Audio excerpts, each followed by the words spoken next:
Shalom, kita akan mempelajari pelajaran sekolah Sabat pada saat ini. Sebelumnya mari kita tunduk kepala dan kita berdoa. Bapa di sorga, urapi hambamu dengan kuasa Roh Kudus Tuhan, supaya boleh menyampaikan kebenaran firman Tuhan lewat pelajaran sekolah Sabat. Ampun dosa kami, dalam nama Yesus Juru Selamat kami. Amin. Baik, sepanjang minggu ini kita sudah mempelajari pelajaran sekolah Sabat dengan judul Bebas untuk Beristirahat. Nah, saudaraku yang kasih, kita sudah mempelajari bagaimana istirahat yang mujarab. Kemudian kita sudah mempelajari pengobatan di sumbernya, yaitu kita mempelajari tentang bagaimana Yesus dia memberikan kesembuhan.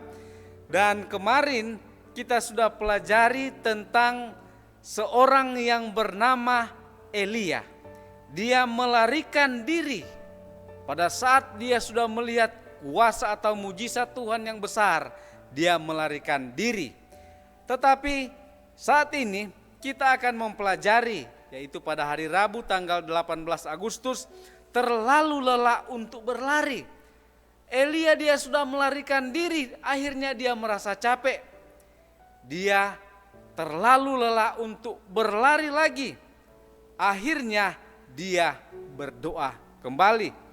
Dan ini doanya berbeda dengan di 1 Raja-Raja 18 ayat 36 dan 37. Pada saat dia memberikan satu tantangan kepada umat Tuhan yang tidak setia, bangsa Israel pada waktu itu.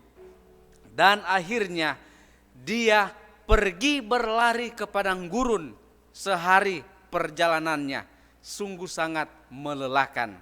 Saudara, akhirnya ketika Elia dia berdiam, maka rasa bersalah datang menimpanya. Saudaraku yang kasih, dia menyadari bahwa pelariannya yang tergopoh-gopoh telah membajak apa yang bisa menjadi peluang besar untuk reformasi di Israel. Dia sudah mengalahkan nabi-nabi Baal, tetapi sekarang dia melarikan diri. Dia menyadari bahwa dia telah mengecewakan mereka yang membutuhkannya. Dan akhirnya dia tidak berdaya untuk melakukan apapun yang berkaitan dengan itu. Dengan demikian, dalam momen refleksi diri yang menyakitkan, karena mengetahui betul sejarah bangsanya, dia melihat dirinya apa adanya. Saudaraku yang kasih, akhirnya memang kita sebagai umat-umat Tuhan, bahwa kita pun merasa sakit. Kita melihat diri sendiri apa adanya kita sebenarnya. Dan kita bersyukur bahwa hidup kita yang penuh dosa di dalam Kristus, dia akan melihat, di dalam Kristus akan melihat kita seperti dia melihat Kristus. Dan harapan yang bisa kita miliki yaitu dengan iman, maka kita dapat mengklaim bagi diri kita sendiri kebenaran Kristus. Di dalam Filipi pasal 3 ayat 9. Nah, saudaraku yang kasih, pada saat Elia dia berlari, kemudian dia sudah lelah, akhirnya dia menjadi depresi. Dan dia merasa benci kepada dirinya sendiri. Dan yang terpikir atau terbesit di dalam pikirannya adalah, biarlah saya mati. Saudaraku yang kasih, Elia dia sangat depresi. Akhirnya dia berbicara kepada Tuhan. Tuhan, cukuplah itu sekarang. Ambillah nyawaku, sebab aku tidak lebih baik daripada nenek moyangku. Jadi di dalam 1 Raja-Raja 19 ayat 4. Nah, kabar baiknya adalah bahwa Yesus yang adalah penyembuh agung itu, dia tidak meninggalkan Elia. Allah lebih mengerti. Allah mengerti lebih baik daripada apa yang kita lakukan saat kita melawan depresi.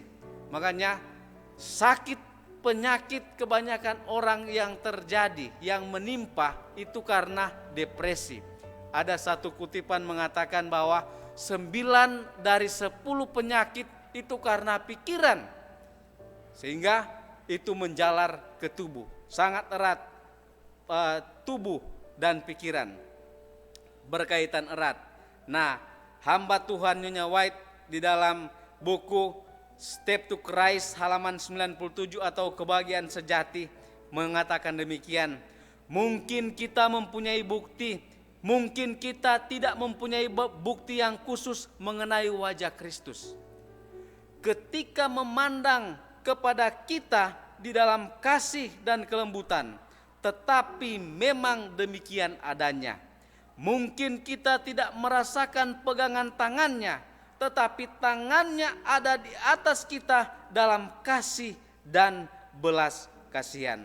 Saudaraku yang kasih, Elia sudah lelah, dia sudah berjalan terlalu jauh. Akhirnya dia harus berhenti pada saat dia berjalan, dia berlari. Kemudian Tuhan mengintervensi, Tuhan campur tangan.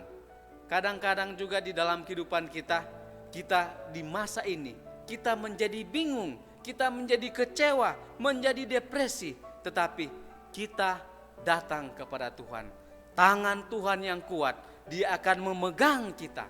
Apapun masalah yang kita hadapi, bahwa kita pandang terus kepada Yesus, bahwa kematiannya memulihkan umat manusia yang sudah jatuh ke dalam dosa, asalkan kita mau datang kepadanya. Maukah kita menyerahkan kehidupan kita seperti Elia? Pada saat dia lelah untuk berlari, maka Tuhan datang campur tangan untuk menolong dia.